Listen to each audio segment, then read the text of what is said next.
Dans ce cours, nous allons déterminer le signe d'une expression en utilisant un tableau de signes. Le signe d'une expression, il peut être positif, négatif ou nul. Tu connais déjà. Voyons comment étudier le signe d'une expression. Il y a une méthode. Pour cela, il faut d'abord factoriser cette expression. Ensuite, on étudie le signe de chacun des facteurs présents dans l'expression qu'on vient de factoriser. Et enfin, on va construire un tableau de signes. Voilà comment construire un bon tableau de signes. La première ligne doit contenir les solutions qui annulent l'expression e de x. Les valeurs interdites, elle peut également contenir des valeurs qui sont intéressantes car on les a vues dans les questions précédentes dans l'exercice. On ordonne toutes ces valeurs de la plus petite à la plus grande. On peut également rajouter moins l'infini et plus l'infini.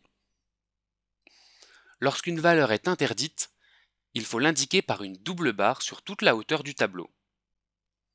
Enfin, on étudie le signe de chacun des autres facteurs. On rajoute une ligne à chaque fois dans notre tableau. Et la dernière ligne donnera le signe de notre expression en utilisant la règle des signes utilisée en multiplication, c'est-à-dire que plus par plus par moins fait moins par plus fait moins, et moins par moins fait plus. Rien de tel qu'un bon exemple pour illustrer cela. Étudions le signe de 2x facteur de 3x plus 3.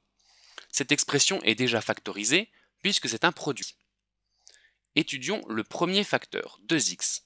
2x est du même signe que x, c'est-à-dire qu'il est strictement négatif pour x strictement négatif, il s'annule en 0 et est strictement positif pour x strictement positif.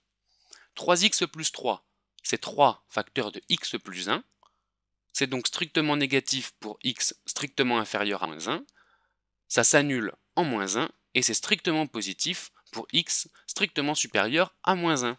Nous avons de quoi construire le tableau de signes. Sur la première ligne, j'ai donc mis moins l'infini plus l'infini, et j'ai mis les deux valeurs qui annulent mon expression, moins 1 et 0. J'étudie dans la deuxième ligne le signe de 2x, qui est négatif entre moins l'infini et 0, s'annule en 0 et est positif après 0.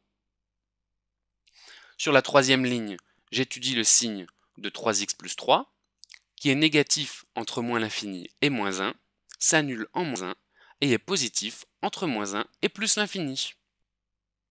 Je place d'abord les zéros qui annulent mon expression.